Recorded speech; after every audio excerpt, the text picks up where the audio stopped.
Hey everyone, this is day 9 for Romans through Philemon for the month of January, and today we'll be doing 1 Corinthians chapter 7 through 9, starting with chapter 7 verse 1. Now concerning the things whereof ye wrote unto me, it is good for a man not to touch a woman. Nevertheless, to avoid fornication, let every man have his own wife, and let every woman have her own husband. Let the husband render unto the wife due benevolence, and likewise also the wife unto the husband. The wife hath not power of her own body, but the husband. And likewise also the husband hath not power of his own body, but the wife. Defraud ye not one the other, except it be with consent for a time, that ye may give yourselves to fasting and prayer, and come together again, that Satan tempt you not for your incontinency. But I speak this by permission, and not of commandment. For I would that all men were even as I myself. But every man hath his proper gift of God, one after this manner, and another after that. I say therefore to the unmarried and widows, it is good for them if they abide even as I. But if they cannot contain, let them marry. For it is better to marry than to burn. And unto the married I command, yet not I, but the Lord, let not the wife depart from her husband. But, and if she depart, let her remain unmarried, or be reconciled to her husband. And let not the husband put away his wife. But to the rest speak I, not the Lord. If any brother hath a wife that believeth not, and she be pleased to dwell with him, let him not put her away. And the woman which hath an husband that believeth not, and if he be pleased to dwell with her, let her not leave him. For the unbelieving husband is sanctified by the wife, and the unbelieving wife is sanctified by the husband. Else were your children unclean, but now are they holy. But if the unbelieving depart, let him depart.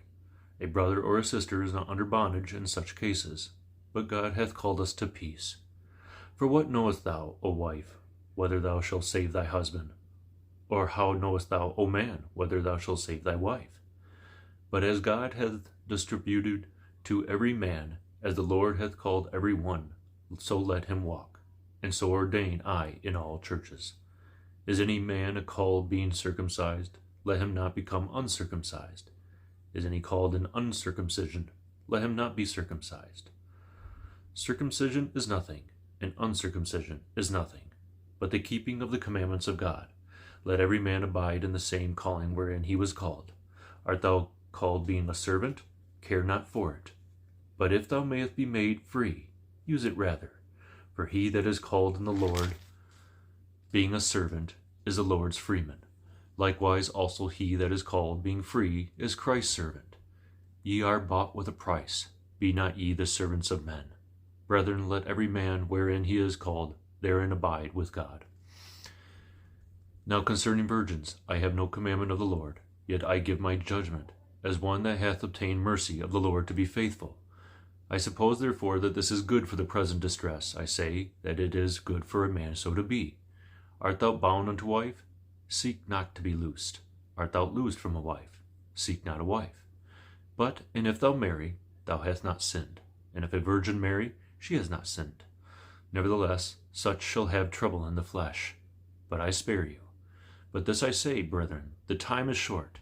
It remaineth that both they that have wives be as though they had none, and they that weep as though they had wept not, and they that rejoice as though they rejoice not, and they that buy as though they possess not, and they that use this world as not abusing it, for the fashion of this world passeth away. But I would have you without carefulness. He that is unmarried careth for the things that belong to the Lord, how he may please the Lord. But he that is married careth for the things that are of the world, how he may please his wife. There is difference also between a wife and a virgin. The unmarried woman careth for the things of the Lord, that she may be holy both in body and in spirit. But she that is married careth for the things of the world, how she may please her husband. In this I speak for your own profit, not that I may cast a snare upon you, but for that which is comely, and that ye may attend upon the Lord without distraction. But if any man think that he behaveth himself uncommonly toward his virgin, if she pass the flower of her age, and need to so require, let him do what he will. He sinneth not. Let them marry. Nevertheless, he that standeth steadfast in his heart, having no necessity, but hath power over his own will, and has so decreed in his heart that he will keep his virgin, doeth well. So then he that giveth her in marriage doth well, but he that giveth her not in marriage doth better. The wife is bound by the law as long as her husband liveth. But if her husband be dead, she is at liberty to be married to whom she will, only in the Lord. But she is happier if she so abide, after my judgment. And I think also that I have the Spirit of God. Chapter 8. Now as touching things offered unto idols, we know that we all have knowledge. Knowledge puffeth up, but charity edifieth. And if any man think that he knoweth anything, he knoweth nothing, yet as he ought to know. But if any man love God, the same is known of him. As concerning therefore the eating of those things that are offered in sacrifice unto idols, we know that an idol is nothing in the world, and that there is none other than God, but one. For though there be that are called gods, whether in heaven or in earth, as there be gods many and lords many, but to us there is but one God, the Father, of whom are all things, and we in him, and one Lord Jesus Christ, by whom all are all things, and we by him. Howbeit there is not in every man that knowledge. For some, with conscience of the idol, unto this hour eat it is as the thing offered unto an idol, and their conscience, being weak, is defiled. But meat commendeth us not to God, for neither if we eat are we the better, neither if we eat not are we the worse. But take heed lest by any means this liberty of yours become a stumbling block to them that are weak. For if any man see thee which has knowledge sit at meat in the idol's temple, shall not the conscience of him which is weak be emboldened to eat those things which are offered to idols? And through thy knowledge shall the weak brother perish for whom Christ died? But when ye sin so against the brethren, and wound their weak conscience, ye sin against Christ. Wherefore, if meat make my brother to offend, I will eat no flesh while the world standeth, lest I make my brother to offend. Chapter 9. Am I not an apostle? Am I not free? Have I not seen Jesus Christ our Lord? Are not ye my work in the Lord? If I be not an apostle unto others, yet doubtless I am to you. For the seal of my apostleship are ye in the Lord. My answer to them that do examine me is this: Have we not power to eat and to drink? Have we not power to lead about a sister, a wife, as well as other apostles, and as the brethren of the Lord, and Cephas? Or I only, and Barnabas? Have not we power to forbear working?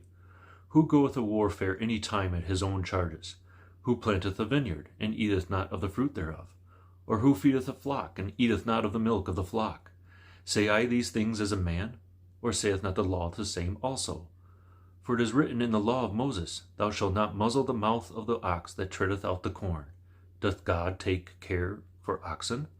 Or saith he it altogether for our sakes? For our sakes, no doubt, this is written, that he that ploweth should plow in hope, and that he that thresheth in hope should be partaker of his hope. If we have sown unto you spiritual things, is it a great thing if we shall reap your carnal things? If others be partakers of this power over you, are not we rather? Nevertheless, we have not used this power, but suffer all things, lest we should hinder the gospel of Christ. Do ye not know that they which minister about holy things live of the things of the temple? And they which wait at the altar are partakers with the altar? Even so hath the Lord ordained that they which preach the gospel should live of the gospel. But I have used none of these things, neither have I written these things, that it should be so done unto me. For it were better for me to die, than that any man should make my glorying void. For though I preach the gospel, I have nothing to glory of, for necessity is laid upon me. Yea, woe is unto me if I preach not the gospel. For if I do this thing willingly, I have a reward. But if against my will, a dispensation of the gospel is committed unto me. What is my reward then? Verily, that when I preach the gospel, I may make the gospel of Christ without charge, that I abuse not my power in the gospel. For though I be free from all men, yet have I made myself servant unto all, that I might gain the more. And unto the Jews I became as a Jew, that I might gain the Jews. To them that are under the law, as under the law, that I might gain them that are under the law. To them that are without law, as without law, being not without law to God, but under the law to Christ, that I might gain them that are without law. To the weak became I as weak, and that I might gain the weak. I am made all things to all men, that I might by all means save some. And this I do for the gospel's sake, that I might be partaker thereof with you. Know ye not that they which run in a race run all, but one receiveth the prize? So run, that ye may obtain. And every man that striveth for the mastery is temperate in all things. Now they do it to obtain a corruptible crown, but we are incorruptible.